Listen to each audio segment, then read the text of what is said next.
Dahil may natitira pang energy si Kuya AG guys para mag-share sa inyo tonight. Galing ako sa tubigan, buong araw ako nag-duty doon, and shout out kay Kuya Jeric. Sinamahan ako doon guys dahil kulang kami ng tao, so duty si Kuya AG doon buong araw. And pagkatapos duty na naman dito sa tindahan. And may natitira pa talagang kunting energy para mag-share si Kuya AG sa inyo dahil naisip ko lang na makabuluhan itong topic na to. Gusto ko lang mag-share and mag-advise sa ating mga kasari lalong-lalo, and sa lahat na rin ng mga may inaumpisahang business, maliliit na business, dahil maliit lang naman ang business ni Kuya AG guys. Small small entrepreneur pa rin ang tawag guys, kahit nasa bangketa ka lang, basta nagnegosyo ka, entrepreneur ang tawag niyan. So maliit na negosyante, dito kayo kay Kuya AG, and may share si Kuya AG sa inyo para lang po magkaroon tayo ng energy and magkaroon tayo lagi sa araw-araw ng lakas, dahil po sa hirap ng panahon ngayon, mahal ang bilihin, maliit ang sahod, and lahat na po is nagmamahalan na. Pwera na lang doon sa mga wala talagang minamahal. And dahil nagmahalan na po guys, siyempre apektado una-una yung mga maliliit na negosyo.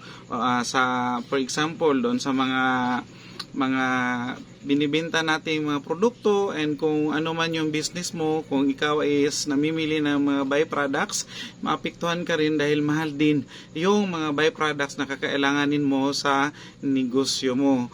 Mga byproducts, ibig sabihin guys, kung nagnegosyo ka ng kainan, karinderya, so bibilhin mo yung mga karne, mga gulay. Ang gulay ngayon guys, super mahal. Si luya is hindi talaga bumababa sa 240 to 250 ang kilo ng luya.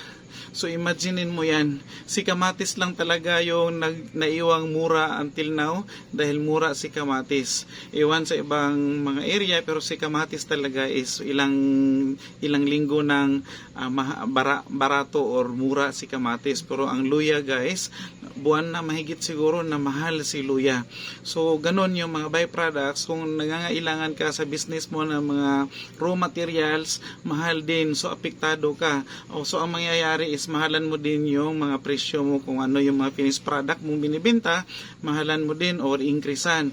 And affected din siya guys ang sales natin, dahil sa pagmahal na yung mga paninda natin, yung mga customers natin is alangan na ring mamili dahil sa kunti lang din yung kinikita nila. So instead of mamili sila dati ng maramihan, so pakunti-kunti na lang. And number one, apektado talaga guys yung mga maliliit na negosyante, lalong-lalo na tayo, and kung may tao kang sinasahuran is lalong affected ka. And eventually, pag hindi mo talaga kinaya at hindi mo na-sustain, is magko-close ka. Karamihan, meron tayong mga na-observe na nag-open ngayon, parang mga kabuti na nag-open, hindi man sa tindahan or kung anong businessman, bigla-bigla may nagtayo dyan, o nagtayo sa kabila, may nagtayo dito sa kabila. Pero mamaya pagbalik mo, nag-close na si kabila, nag-close na rin yung isa.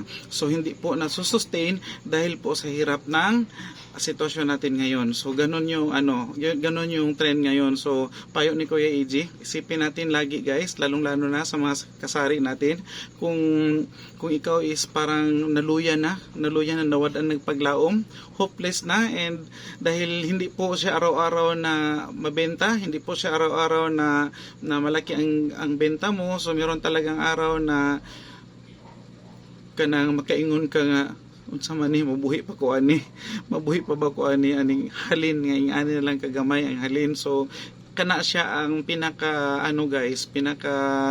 tawag ani realidad na siya sa negosyo. Mauna ang kamatuoran, naiadlaw nga kusog, naiadlaw nga mingaw, so dapat kabalutan mo adjust ana. And pagdating sa mga ganyang sitwasyon, kailangan marunong tayo guys mag-adjust. Huwag tayong panghinaan ng loob dahil may bukas pa. Yun nga ang sinasabi is bawi tayo kinabukasan. Pero may iba talaga na hindi makagwanta. So makagwanta sa Bisaya yung mag-decide na lang na mag-close. So may ako guys, meron akong nabasa rin na pag daw abutin ka ng panghihina ng loob or nanghihina na talagang gusto mo na talagang mag-quit, isipin mo lagi guys sa araw-araw pagising mo na kauumpisa mo pa lang. Di ba pag tayo'y mag-umpisa sa negosyo, enthusiastic tayo masyado. Gusto natin maagang gumising, gusto natin energetic tayo palagi. So yun ang isipin natin. Isipin natin sa araw-araw na kauumpisa pa lang ng negosyo natin. So dapat energetic tayo. And by that way guys, positive lang. So ma-attract mo yung positivity dahil sa positive yung attitude mo na today is kailangan kong makabenta ng marami. And today, kailangan ko maraming benta or marami akong halin today. Marami akong sales today. So, yun, halin sa Bisaya.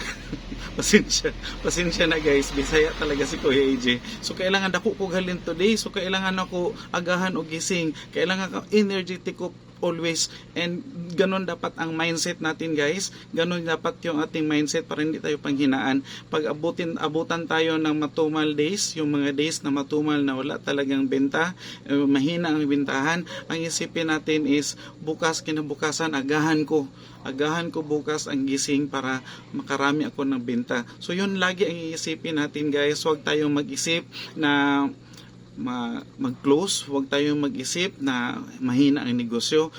Actually, andyan na siya na mahina talaga ang business ngayon. Hindi lang sa mga tindahan, hindi lang sa sari-sari store, lahat ng mga businesses is nakakaranas po ng tulad ng dinadanas natin sa mga tindahan, sa ating mga kasari. So, hugot bakos lang, kapit lang, and laban, tuloy ang laban, and always isipin natin na kauumpisa pa lang or kabubukas pa lang ng negosyo natin. So kailangan natin everyday mag-isip na kailangan natin palaguin natin ang ating negosyo, palaguin natin ang ating tindahan para huwag tayong abutan ng panghihina or huwag tayong panghinaan or yung mag-isip na lang tayo na mag-quit sa business na naumpisahan natin. Sayang yung ating naumpisahan, sayang yung puhunan na ginugol natin, sayang yung energy and effort na binigay natin sa ating negosyo. And kung mag-umpisa ka guys, kailangan mo siyang i-sustain,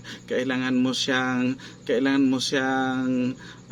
iba yung determinasyon talaga yung dapat nasa puso mo. And yun nga ang sabi, madaling mag-umpisa, madaling magtayo, pero ang hirap i-sustain.